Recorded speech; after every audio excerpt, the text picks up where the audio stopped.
So really quickly, I want you to take a moment, and we've heard this incredible data to support our programs. Now I want you to think about, what are your specific goals for nutrition education in your school district? You can think a little bit about your own policy, maybe something where you're at or where you want to be, but think about nutrition education and the goals you have. We all know that local school wellness policy requires us to set specific goals for nutrition education, also for physical activity and other school-based activities that promote school wellness. We are going to share with you some evidence-based strategies to help you determine some of these goals. Rajwinder Kaur and Bessie O'Connor with the Dairy Council of California are here to share more about their resources and curriculum. The Dairy Council lesson plans align to Common Core standards and are free for California educators.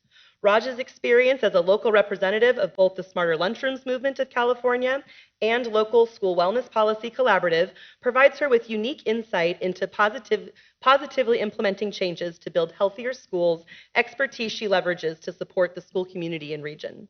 Many of you know Bessie. She is at your schools, attends district wellness committee meetings, provides technical assistance and trainings for you and your staff and our school communities.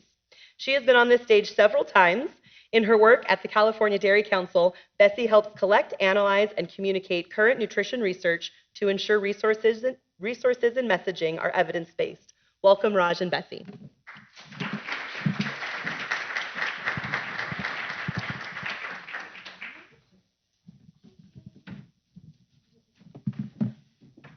Hello and good morning. It is so amazing to be back. It's been about, in my time here at Dairy Council and working with this Wellness Summit, it's been 5 years, and I cannot believe that it's been able to grow, and now it's a 3-day event, and just the enthusiasm and the efforts from everyone. It's just been amazing.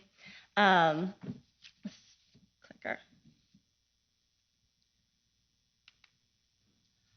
So our session is Nutrition Education, How Let's Eat Healthy Nutrition and Agricultural Literacy Programs Can Meet Your Local School Wellness Policy Goals. So our objectives today are to understand how nutrition education is an important component of the WISC model, and learn how to integrate nutrition education pathways, resources in the classroom and cafeterias and communities.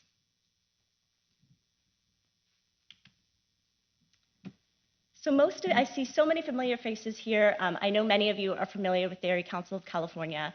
Over the past few years, we've had a little bit of a shift in our focuses. So I hope that today you have the opportunity to kind of see some changes, see new opportunities to collaborate with us. But basically, Dairy Council of California has been working with nutrition educators, health professionals for over 100 years.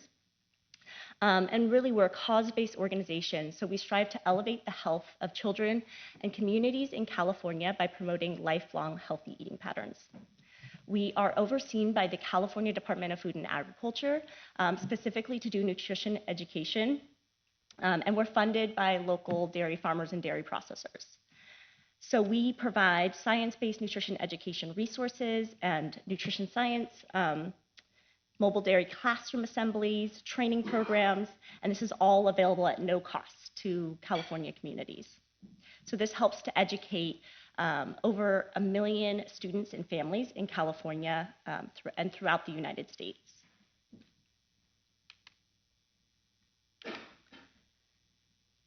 So you've heard me talk about this shift a little bit.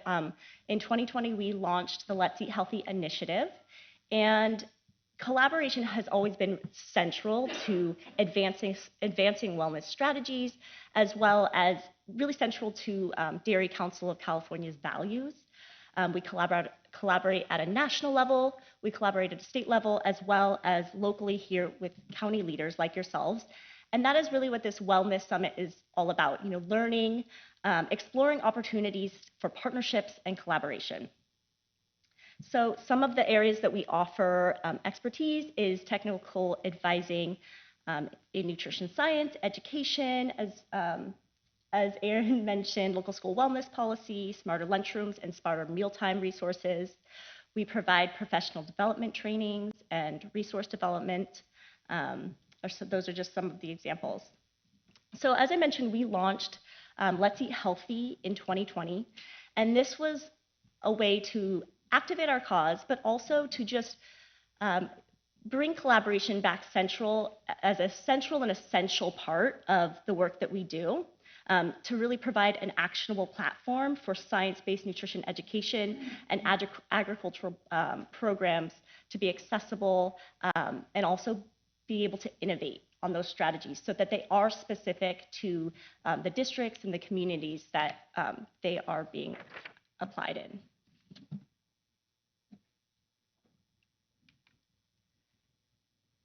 So Let's Eat Healthy guides ongoing strategies through cross-sharing and innovation, learning and inviting opportunities to commit to action together in schools and communities. So we have 3 focus areas: nutrition security. So this is to support sustainable and equitable access to nutritious food, but also to nutrition education. The second is nutrition education. So ensuring that nutrition education is relevant, it's science-based, it's evidence-based, it's consistent, age-appropriate, and culturally informed. And then, of course, collaboration, which is just a way to really activate partnerships across sectors and different disciplines to be able to work together and find solutions to address some of these barriers that we find in implementing wellness strategies. So there's a diverse ways to engage with Let's Eat Healthy. So here on the screen, you can see it just shows kind of this activation spectrum. So learning, educating, advocating, and collaborating.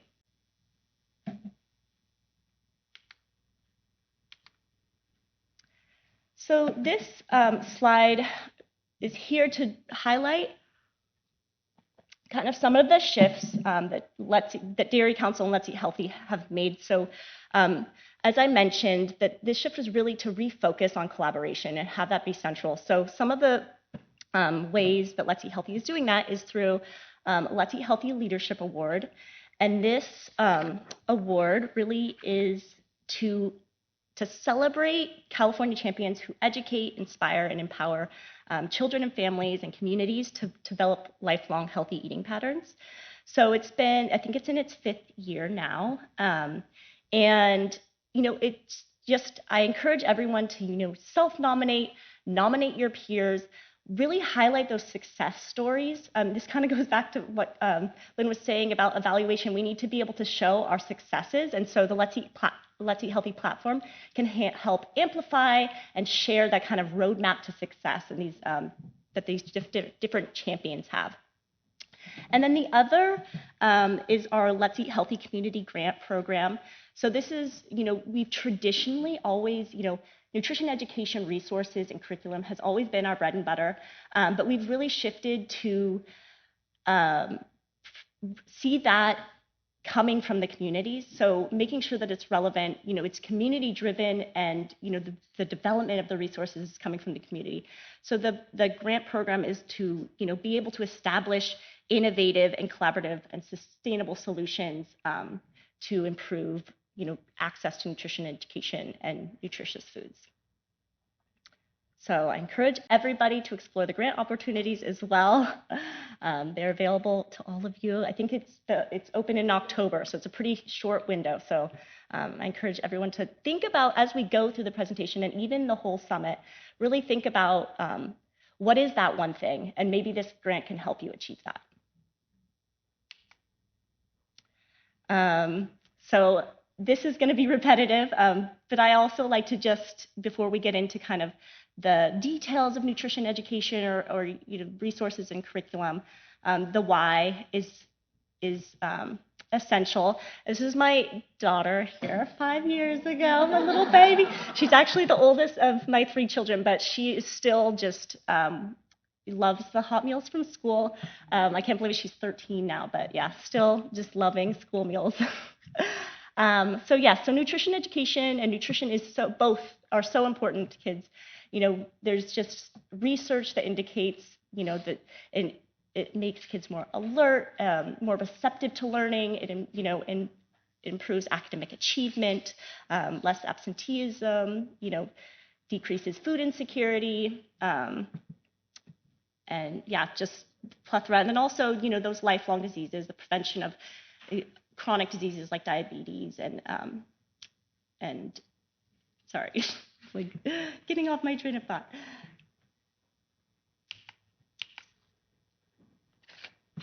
And then going back to that CDC infographic that Dr. Presto mentioned, just that nutrition education can support a positive social emotional climate. And we're seeing more and more with the trends that really social emotional learning and nutrition education have to go hand in hand. They really support each other.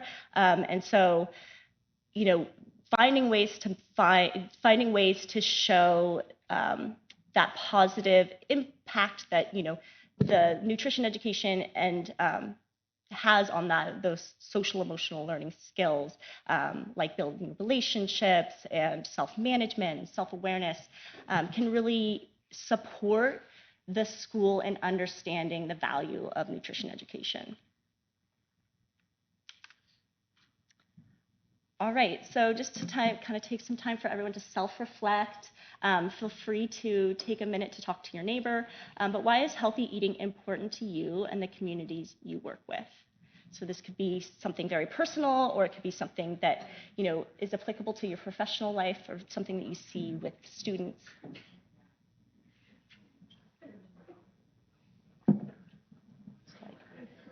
I'll just give you like 30 seconds.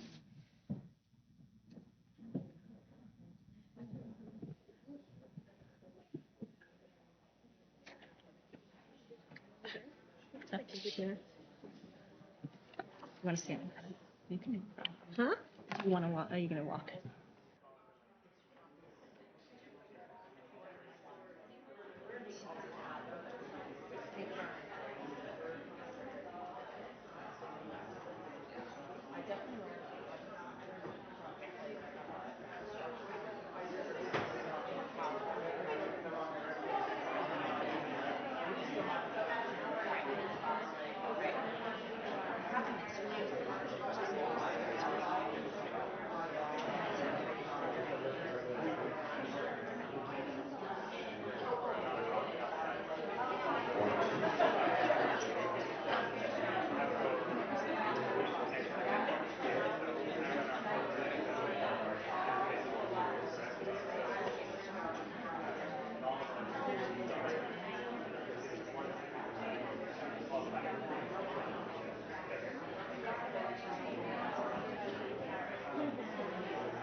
I love all the talking that's going. If anybody wants to share, I would love to have people share. I can walk around with this, or if you want to just, I know it's always, nobody wants to be put on the spot, but I would love to hear if anybody wants to share why healthy eating is important to them, to the communities, professionally, personally. It's kind of like the why that we're here. Oh, yes, yes, yes. Okay, perfect. So 2.5 years ago, I was diagnosed with stage 4 cancer. And I'm kicking its butt. I was eating healthy before, but I really pay attention to that now, of course. And in terms of the communities that I work with, it really just brought me back to when I was a teacher working in Miami and Middle Havana, and kids were eating Cuban bread and drinking coffee full of sugar for breakfast, or having chips and Coke, right? We see that everywhere, and watching them crash on their desks at 10:30 and not being able to function. And so just that picture in my mind helps me to realize like how important that proper nutrition is for them, for us as individuals, and modeling that too. Wow. Sharing. Anybody else want to share? Yes, please. I work with kids outside. We go to the beach, we go to rivers, we use knives and make fire, but there's never a time when the group is more like alive and focused and interacting with each other than when we cook. And ever, I mean, by a wide margin. Playing in ocean waves at Rincon Beach does not compare to the times that they are standing on a grill or working on a picnic table together, trying to, make food for each other. Engaging, interactive, I love it. Anybody else want to share? Okay.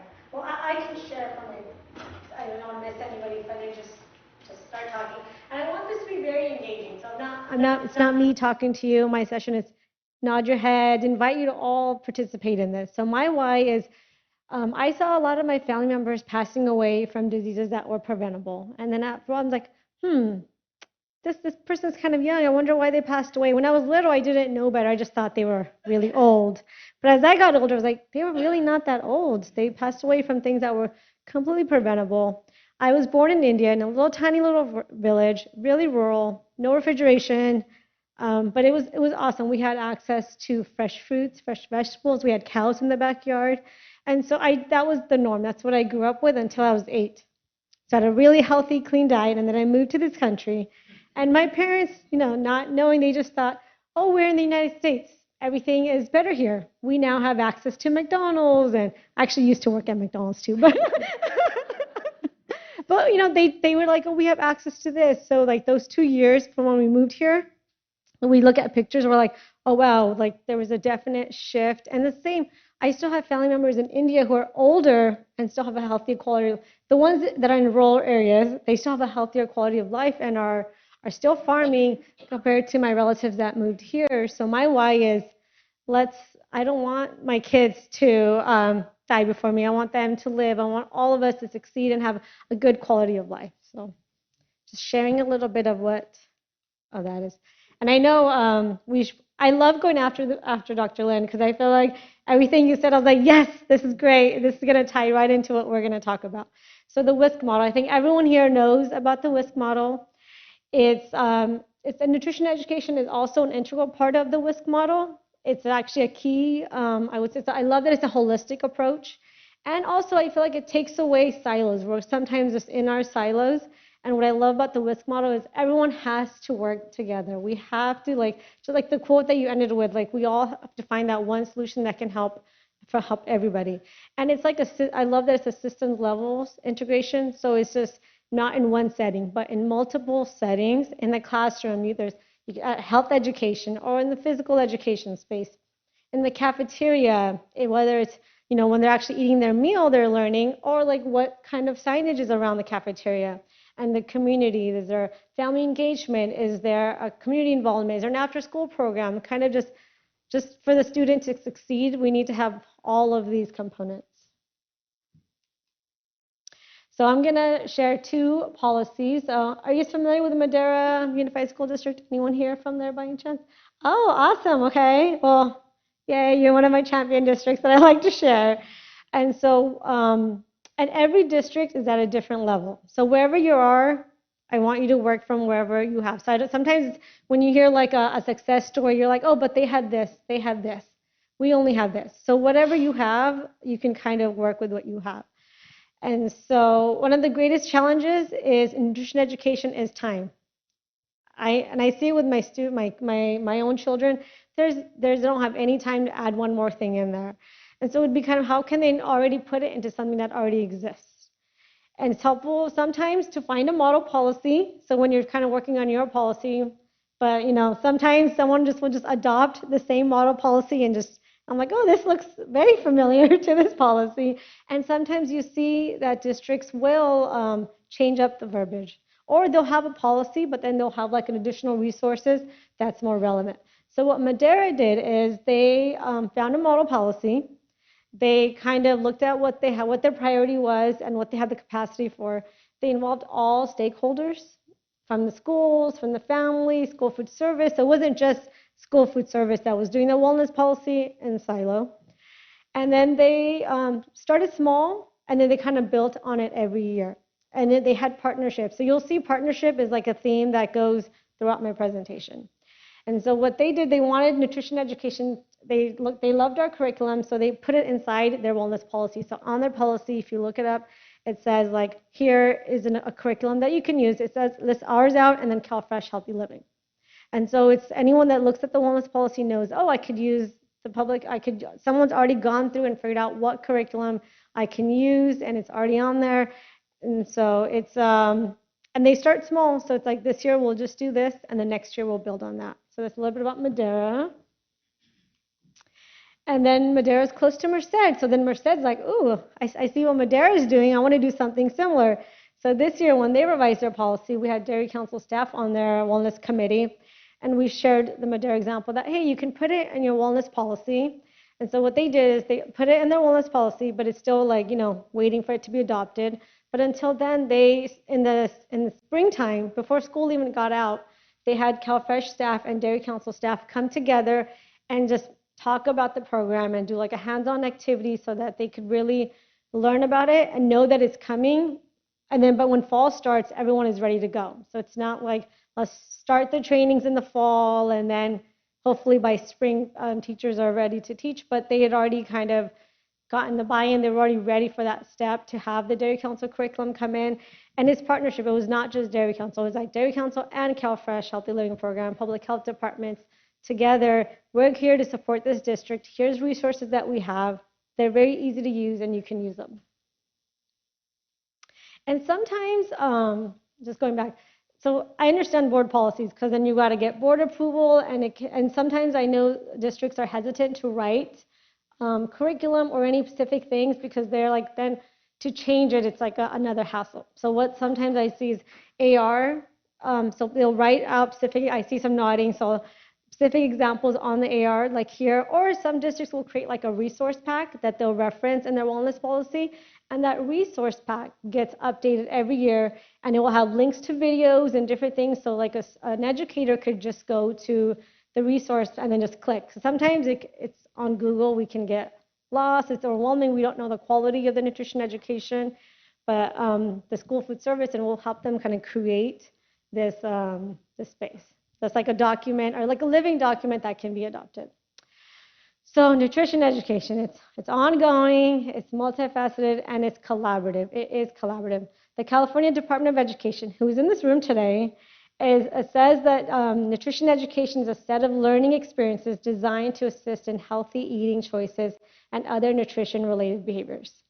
It also helps students to learn where their food comes from and about their food.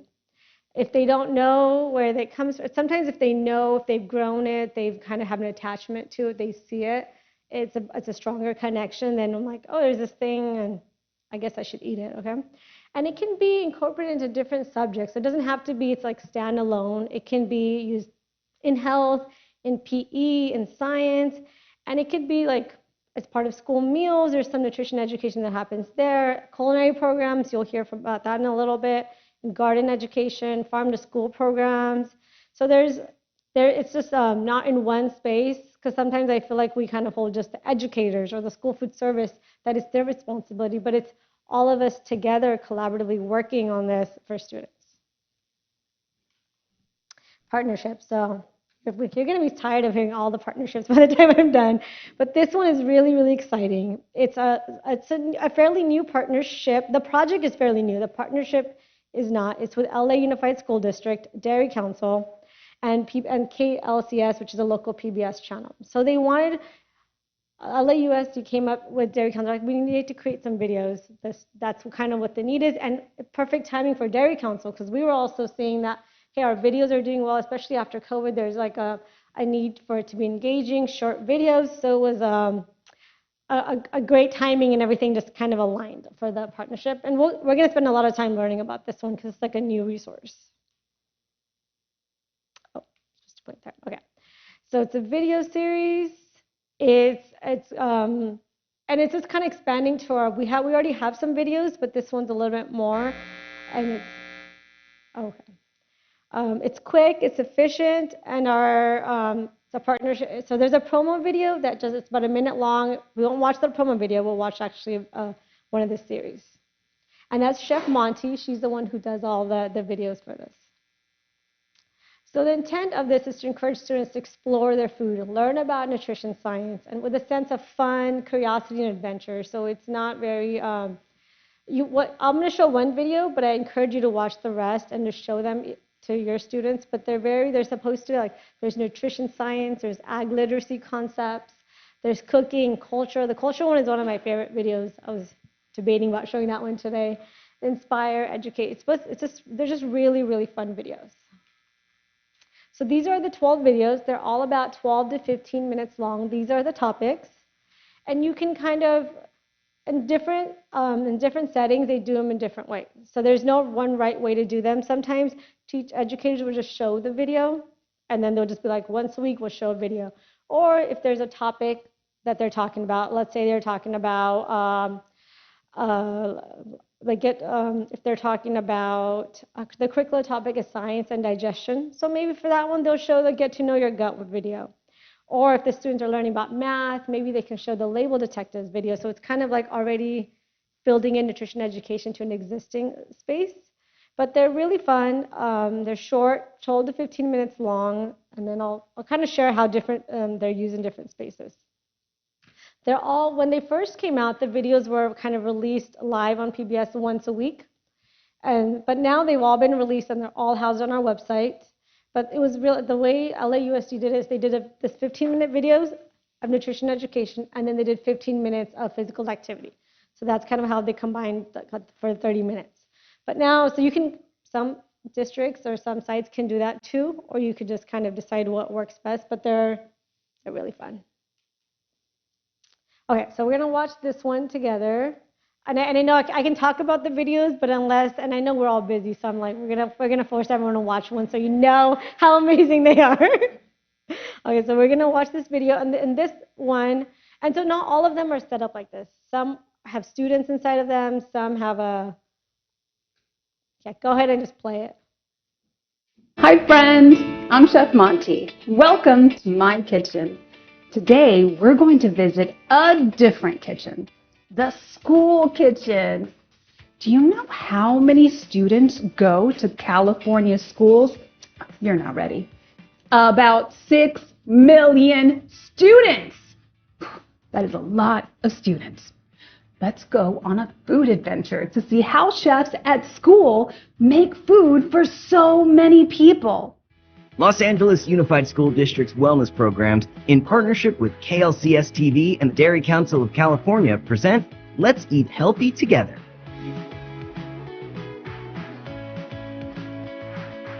Let's eat healthy together.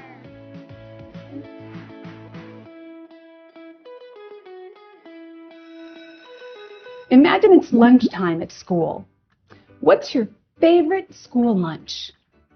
One of my favorite school lunches is the dumplings because they're just really good and they taste like actual dumplings that I would get in like a restaurant or something. My favorite school lunch is probably the chicken strips because they taste like something I would get at a restaurant. Okay.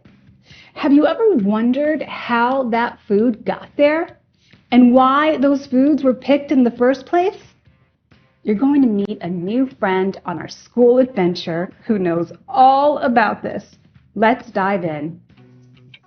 Ooh, it smells good in here. My goodness, we are getting a sneak peek today inside a real deal school cafeteria, and we're going to find out how everything works.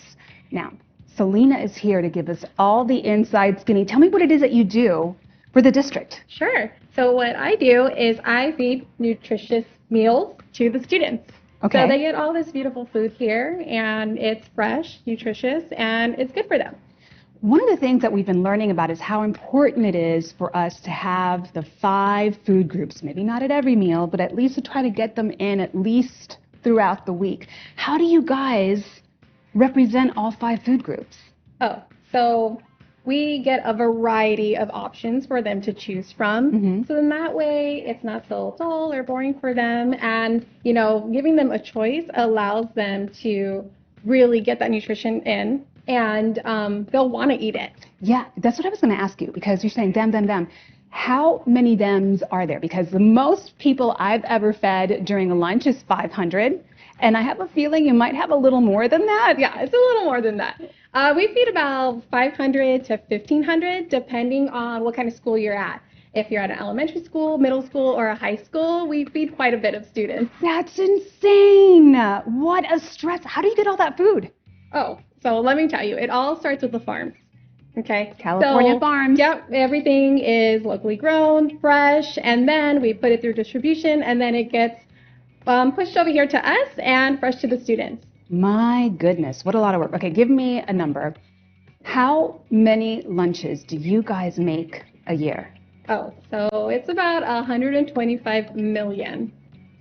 Million Yes, million. a year. A year. Yeah. That is so much lunch and so much food. But here's the deal. If you're making that many lunches and you're serving that many students, how do you make sure that you're serving something that everybody likes?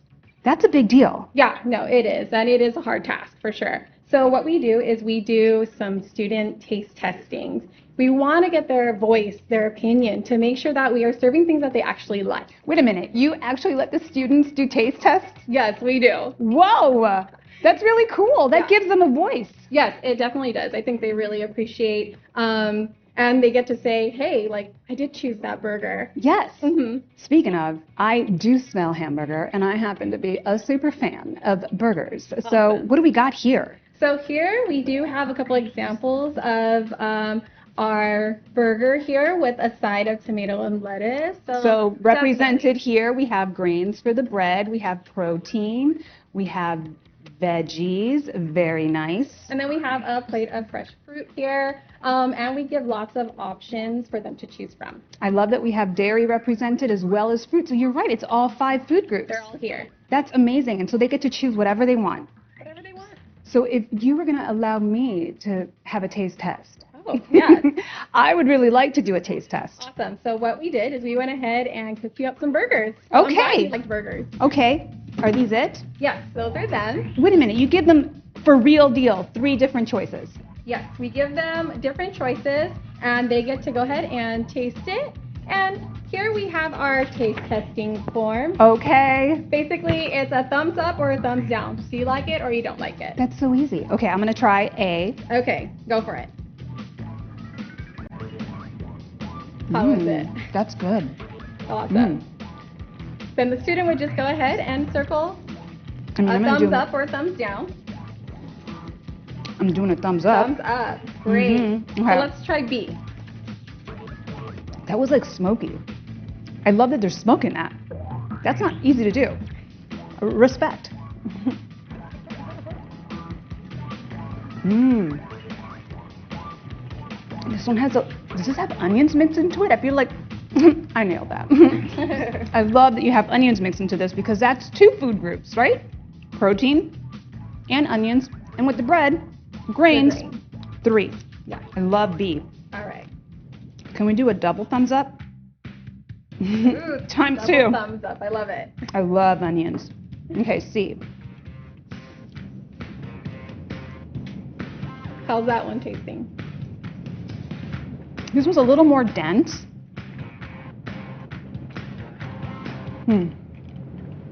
But still great flavor. There's like a pepperiness to it. I mean, I like this one too, but not as much as the other 2.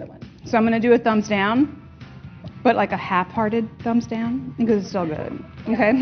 And that's really important for the kids as well, to be as honest as they can be, to make sure that we do put out the best stuff for them. Milk and a burger. I love it. I You know. guys are taking It's care of delicious. me. This is amazing. Well, I want to see where the magic happens. Oh, okay. Would you like a tour? I would love a tour, and I also want to see your walk-in because all I can think about is how big does your walk-in have to be to feed 500 to 1,500 kids? Yes, they're very big. Oh, I can't wait. Let's go. Let's Okay, do this. Let's do it. Let's go. Okay. All right. I am loving the fact that I get an inside look at how you guys make food, but more importantly, where you store all the food. Is this it? Yeah, so this is one of our smaller refrigeration units. Okay. And if you take a look in here, we have some boxes. So this is a good little storage unit here. Look at this chocolate milk. I know. The kids love it. Did you set these out just for me? Go ahead. You're so kind. I love this. Okay. I'm totally taking food from the school lunch. Okay, where else? Bella, come over here. This is where we keep everything else. This Okay. is our big walk-in refrigerator. Whoa! Look how big this is. I love that. Do you ever come in here and do cartwheels? No? Okay, that's just me. Look at all this fresh food. So this all comes from California farms? Yes, straight from the farm. Wow, I love it. This is really, really cool. What a huge operation. Okay, so you have all the food in the fridge. Now, where do you make it? Oh, so we have the kitchen right over here. Okay. So this is where all the magic happens. Oh, okay. We have our ovens over there in the corner. We have some more refrigeration units. And then we also have where we wash the dishes. Dishes? Yes. I can't even imagine how many dishes. A lot Is of it dishes. a ton of dishes? A lot of dishes. Do you guys need some help? You need hands? Because I got hands. We can always use some help. Okay, let's do this. I'll wash some dishes. I'm excited about this. Now tell me, what is the one thing that you would change about this program if you could? So if I could change anything, it would be how much food waste we go through. Oh, A really? lot of waste in the trash can. Why is that? You know, sometimes the kids don't like menu items, which is why we're bringing the taste testing. I think taste testing is a good idea because you can get different opinions on the food before giving everybody the same thing. I would like to do taste testing because it gives students a chance to taste the food before it gets put on the menu when we eat it daily. I think I would want to do taste testing because if I didn't like one of the foods I tasted, I would know not to get it when I had the chance. So food waste is a big, big problem, not just in schools, but throughout our entire food system. Do you guys have a special program to address it? Yeah, we use Taste It, Don't Waste It. Have you heard of that? I love Taste It, Don't Waste It. What it is we encourage the children to go ahead and taste every part of their food group that they have on their plate. That's awesome. I love that because we are encouraging you to be adventurous, especially at school. Remember, try, try, try. You're never going to know what awesome flavors you're going to discover, especially in this amazing cafeteria. This was quite an adventure in the school kitchen, wasn't it? We saw that giant refrigerator and what it looks like to hold all that food, and we learned where some of that food comes from. Can you remember what we learned today? What did you learn? Try to fill in the blanks with me, okay? In school meals, you can choose foods from all 5 blank blank. Yes, you can say food them out loud. groups. Okay, here's another one. Menu items blank to meet the needs of the students. Change, that's right. It takes a team to create solutions for food blank. Waste, you nailed it. Great job, everybody. It was so great sharing this food adventure with you. Remember to be adventurous with food. Try new foods in your cafeteria whenever you can. And start a conversation with the people serving food at your school. Get involved in your school meals. See if they want student art to decorate the cafeteria. Or if your school has ways for students to be part of taste testing or naming items on the menu. It sure is fun to taste new foods, isn't it? And it's even more fun to share what you know. So when you can, talk to someone special about what you learned today. Until next time, bye! Wellness programs support the needs of the whole child by focusing on 8 areas of wellness. And watch on demand at healthyeating.org/together. Let's eat healthy together.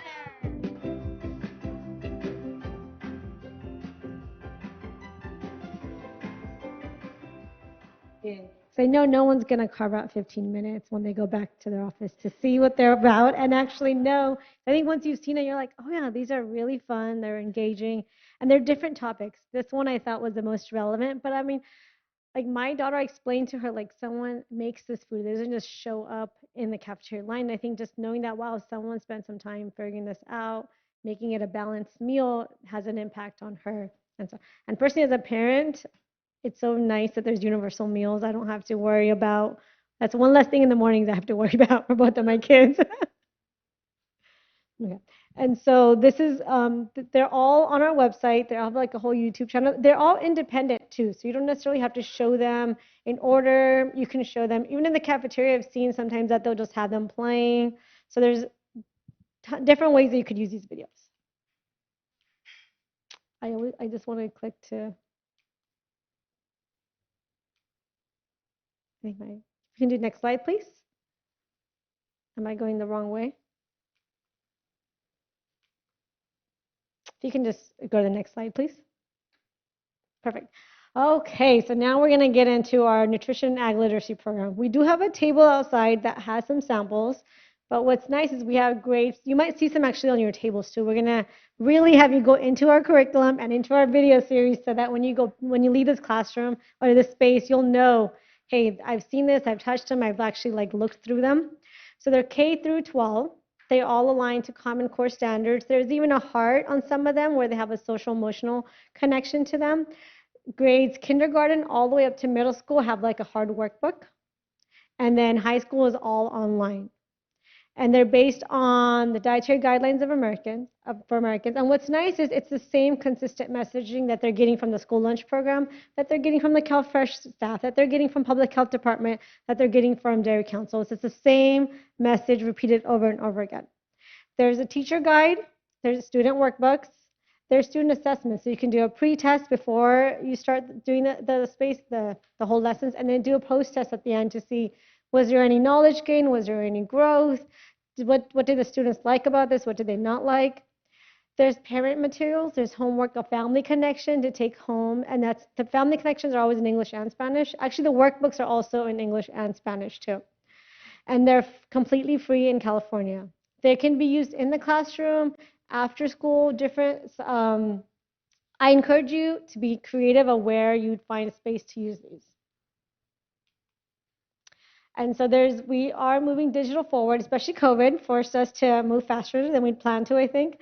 So we have workbooks. There's fillable PDF slides, there's Google slides, they're in Spanish and PDF. The educator guides are also on PDF. There's nutrition builders.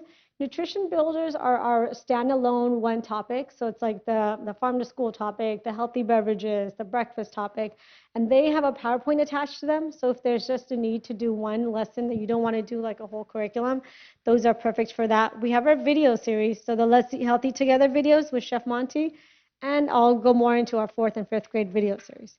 So in print, the workbooks are at your table, English and Spanish. There's an educator guide, and they ship directly to your school. And our shipping department is really, really fast. Well, by the end, I'll learn to point that way. So our Let's Eat Healthy nutrition lessons with videos. So and this actually also is a partnership, and there was a need. COVID happened. The CalFresh staff were using our curriculum for 4th and 5th grade for their IOE program. And so they're like, well, we still got to do this nutrition education. What can we do? And we're like, let's kind of figure out a solution. And it was, let's create the whole lesson in video. So for 4th grade, there's actually like someone teaching the lesson. It's a whole a pacing guide to kind of click. Now here's a lesson, and now here's someone giving directions of how to do the workbook. So the 4th and 5th grade, you can just kind of, and sometimes they would just assign it. So students had to watch the videos, or this is part of your homework, and then you turn it in the Google workbook and a Google Classroom. So it's with CalFresh Healthy Living, UC Santa Clara County, and then the Public Health Department. So again, a partnership, a need that all 3 organizations needed. And I think Bessie's kind of talked about this series. I still love them.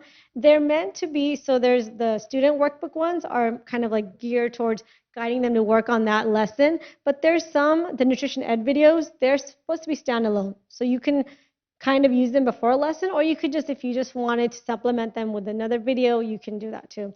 CalFresh staff still use these videos, and what they do is they'll do the lesson, or teachers, educators will do the lesson, but then the next time before they follow up, they'll kind of show the video to kind of remind them, oh, this is what we learned last time, this is what we're going to build on. So or sometimes I think, I know the CalFresh staff that I work with sometimes like, oh, it's kind of nice to kind of get students, sometimes they're rowdy or spread out after an event. It's like, there's a video, and then I come in and then do the actual lessons too.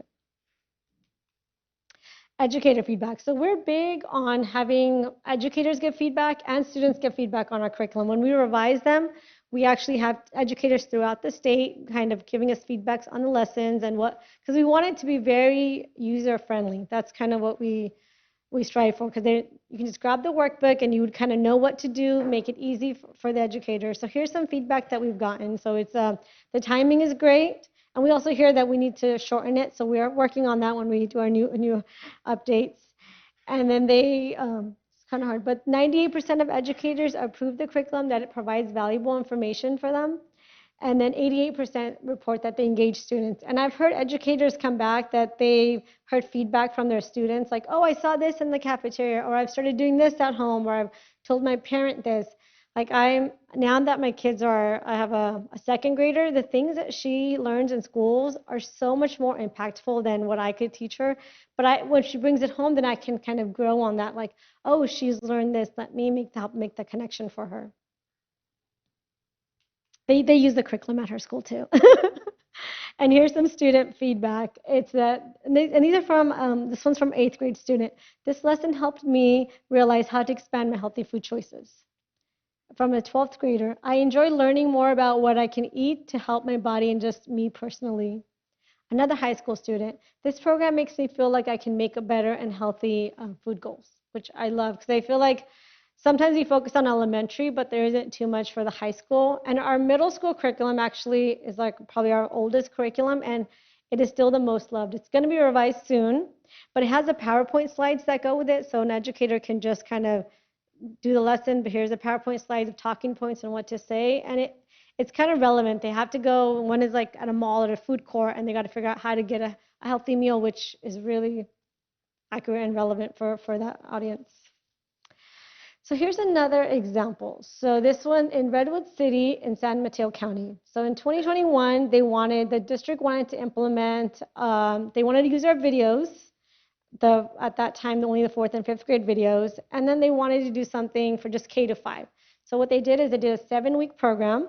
They worked with our staff, and then they kind of created like, okay, we'll have them watch this, the topic for this Wednesday will be this. They'll watch this video. The 2nd graders will watch this video. The 3rd graders will watch this video. And so it was just very easy, clickable link. So the educators could be like, oh, today's Wellness Wednesday. Here's the link that I need to show to my students. So it was just like whatever grade level it was. And it was 7 weeks. It really went well. I think they do it on an annual basis. Another one, Central California, that's where I grew. From India, I went to Central California. And so in Fresno, what they're using the curriculum in the after-school program. That's kind of where they can find it fit. And what they created is they do the workbooks and they do the videos. So the 2nd week of every month, they have and then they kind of give the site coordinators, like you can pick on a Monday, Tuesday, so you have flexibility, but sometime in the 2nd week, we need you to do one lesson on the book. And then on the 4th week of every month, we need you to do a video to supplement it. And so it's like, and the coordinator there, she likes the Dairy Council curriculum because it is Common Core aligned, it's standards-based, it's already gone through like a rigorous thing. So she's like, sometimes they'll just pick stuff or show videos that don't have all the messaging that it should for students. So for students, I just like everything to be it needs to be easy, clickable. And so that's, and all of these school districts would be happy to share what we created with them. So this one is the same thing. This is a screenshot of their thing. So it's like, here's the week, here's a lesson, the 4th week, here's a video. And our mobile dairy classroom, I'm excited. This is Farm to School Month, and excited because we finally in this region have the mobile dairy classroom live. How many of you know about the mobile? See, a lot of people. Oh, a few. Okay. Oh, nice. Did you have it when you were students, or did you have it at your school sites? Did you have it at your school site? Oh, good. Yes. Oh my gosh.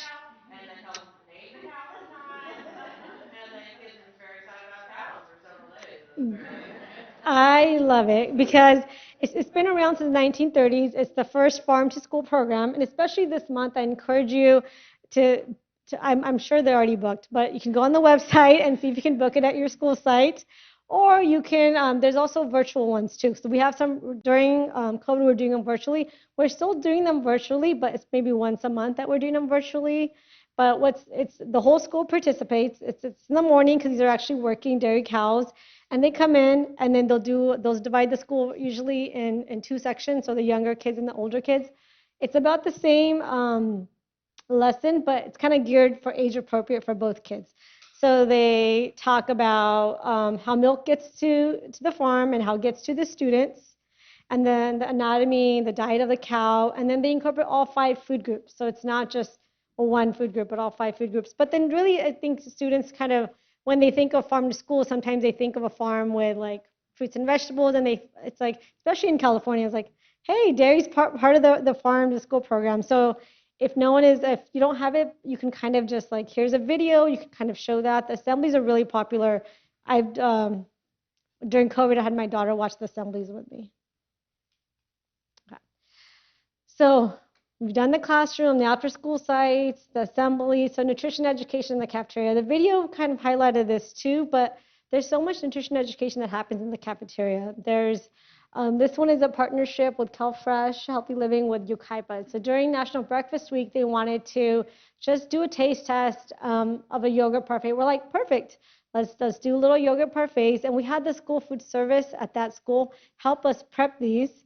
And so we wanted them there so they could kind of listen to the feedback. And the students, it's at a middle school, they all absolutely loved these parfaits. And they're like, can we get this on the menu? I didn't have to do any convincing or talking to the school food staff, because they were like, oh, this was easy. We know we chopped the strawberries up. This was easy to make. And now they have it this year. And they said it's very easy to do. Sometimes it's like you don't want to pick an item that the school food staff doesn't want to prep. So they have it. It's really well loved by the students and by the school food service staff. So taste testing and it can be very easy. It's kind of like an ownership or belonging. Like, hey, I helped pick this item. Like, yeah, even if it's something so small. At one school, what we did once was it was the milk that they got every day, but for some reason they maybe didn't try it, so we just kind of presented it, and they're like, we get this every day. We're like, yeah, it's you get this every day, but maybe you've never actually had a chance to open it. I know at my kids' school, sometimes they'll do the plastic pouches, and for some reason, my daughter just does not want to use those, and so like the cardboard cartons, she'll do those. So, but you see the sticker activities as having kids be like, hey, and then next time you can be like, hey, remember you voted, you liked this milk or you liked this item, and now we brought it back because you helped decide this. There's also nutrition promotion. You see a lot, even in the hallway, there's a lot of posters, a lot of signage.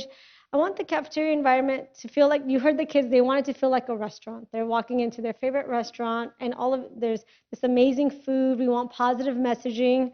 We have some posters. I know there's some posters outside too, but I would just say keep the messages positive. And then if there's I know like little kids love artwork, but like put up artwork or have different stuff. Some school district, last week was World School Milk Day. And so what one school district did is they did milk cartons, and then they had kids like draw milk cartons, and then they put them all over the school. And then they had their school mascot, which is a pineapple, and they would just hide it every day. And then the kids would have to find it in the cafeteria. And then they got like a pencil for reward. But it was like the funnest thing, like, I'm going to find this pineapple or whatever it is for the holidays. And for another district for the holidays, they do whatever the mascot little stuffy is, and then they'll put it all over the cafeteria for the whole like 12 days of Christmas. And then the kids have to find that too. And just switching it up for the holidays. I mean, we also have a whole Smarter lunchroom webpage that has dedication to that kind of activities. But just the cafeteria, a warm, welcoming space. And so now, okay, educator space, after school space, cafeteria space, and now in the community. So we also have a lot of nutrition education resources for the community. So there's tip sheets. They're like one page. We have a lot of resources. So I'm like, okay, I don't want to, we have a whole bunch outside, and I'm happy to kind of walk through them afterwards too. We have these booklets. They also come in English and Spanish. And then we have these one-page tip sheets that you can kind of just do, especially if there's like a theme. Like right now, we have a farm-to-school tip sheet that's popular this month to kind of make that farm-to-school connection.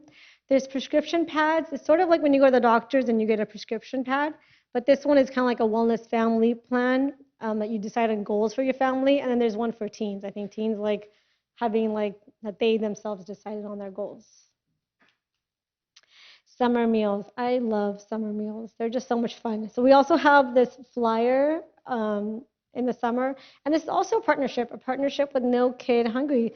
So there's this number, and you can text anywhere in California, and then you text your location, your address, and it'll tell you where the nearest three free sites are for summer meals. But what's fun is summer meals, they're just most sites will have an enrichment activity, so it's not just feeding the kids, but there's they'll have some partners come out, and one day there'll be this activity for the kids, and the next day there's this activity. And they're usually in the park, so they get to like be outside, and then they get to be with their friends. But it's and a lot of our community resources are a really good fit for this. But I would like in my area in San Bernardino, they kind of create a calendar for the parents. So it's like, today we're gonna have a yoga come out, today we're gonna have Dairy Council come out, and here we're gonna have CalFresh come out. So there's an activity every single day in the summer. So parents are encouraged to come and students are encouraged to come. Okay, so all this to say there's so many creative ways to do nutrition education, not just one way. There's videos, there's partnerships. All of us in the room, I hope we all get to talk and see different ways that we can all together find like a solution to a need that we see. There's cooking classes. I know you'll hear about some of those in a little bit. The Farm to School, especially this month.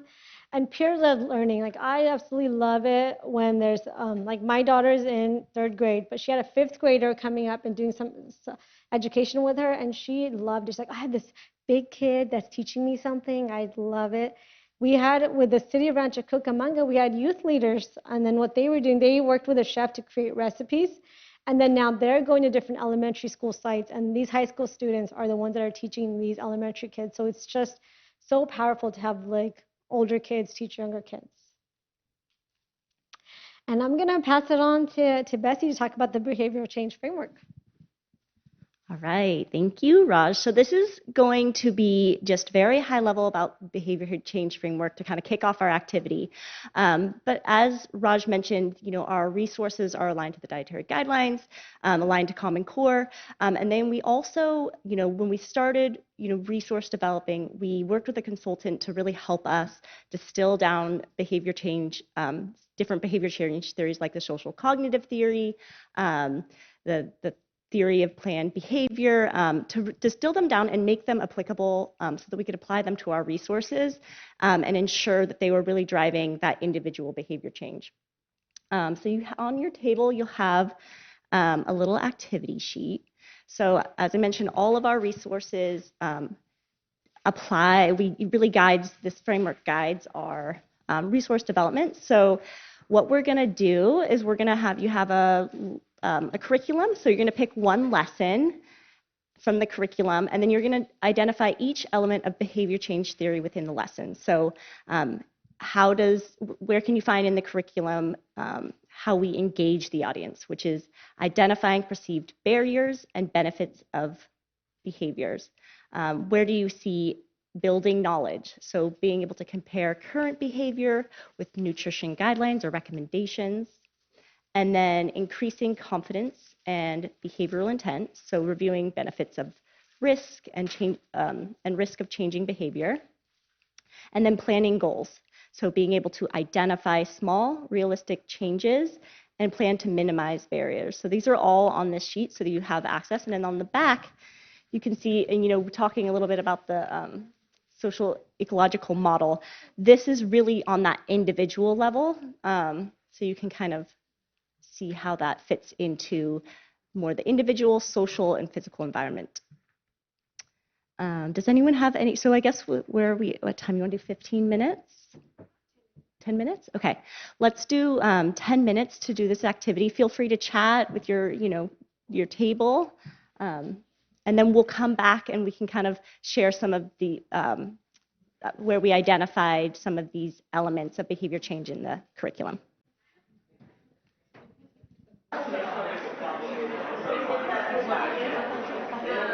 All right, is everyone about done?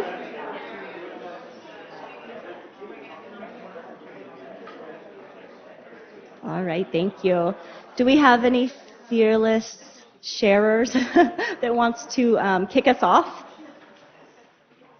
So were you able, I don't have the sheet anymore. Oh, were you able to identify in the curriculum where we engaged the audience?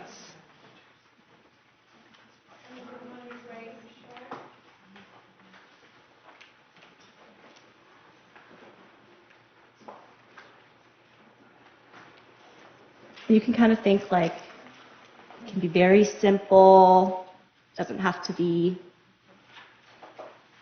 We were looking at lesson 6, the breakfast lesson for the 4th grade curriculum, and the first question there was helping them to identify what might make it hard to eat breakfast every day. So really, right away getting them involved in the process.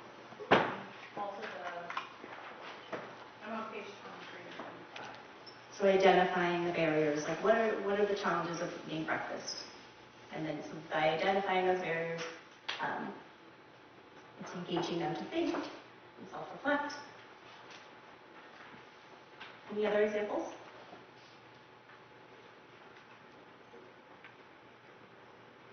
Maybe from the 5th grade?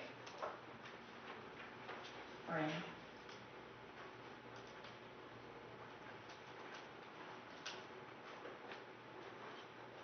Okay, what about building knowledge? There's probably a lot of examples of building knowledge. Lexi? We were all working together and going off lesson 6, 4th grade, as well about breakfast. And I noticed a way that there was building knowledge in this lesson is talking about physical activity and the guidelines of how much physical activity you should be getting. So it's building off not just nutrition, but also like wellness as a whole, and seeing if each of the student examples were getting enough physical activity a day.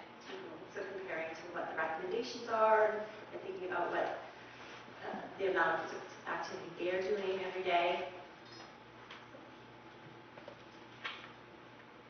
All right, what about planning goals?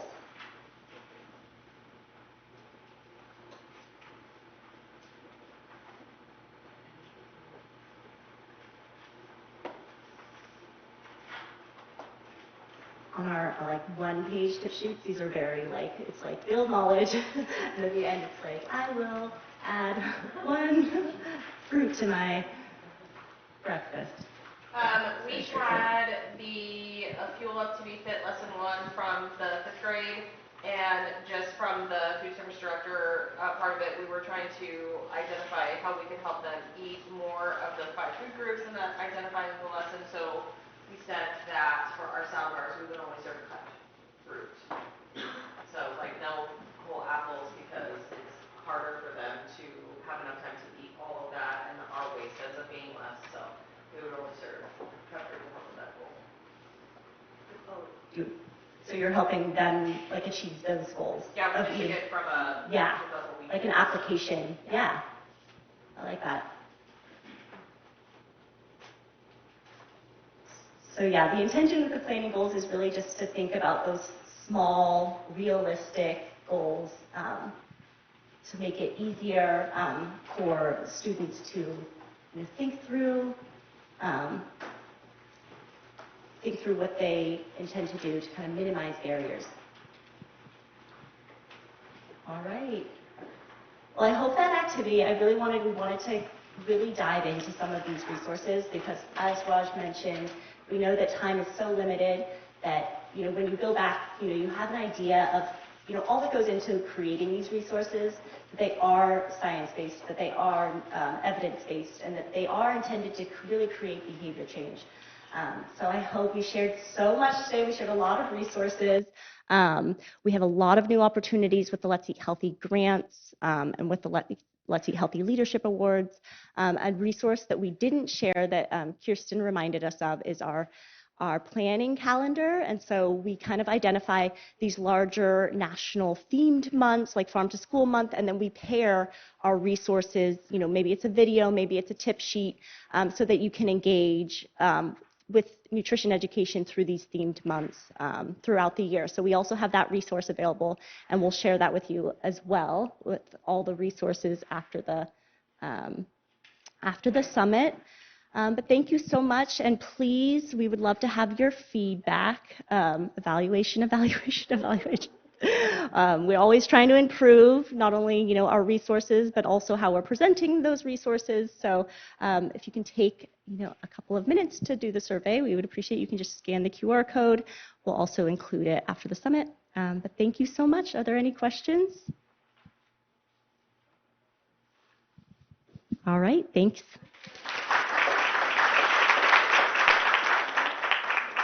Thank you guys so much. Thank you so much, Raj and Bessie. That was really fantastic. And it's always great to get to do the activities hands-on, watch the videos. I was sharing with someone that how many of us are going to go back and watch the videos? Probably more now that we've seen one, right? So it's really great. Thank you for sharing those resources with us. I'm sure that many of you will want to connect to learn even more about how you can get technical assistance and the resources that were shared today to bring back to your students and teaching staff. So we'll continue to share these resources, and out in the front you can grab the resources with Raj and with Bessie as well during break. We really appreciate your collaboration, so thank you both for being part of this conversation within our school communities.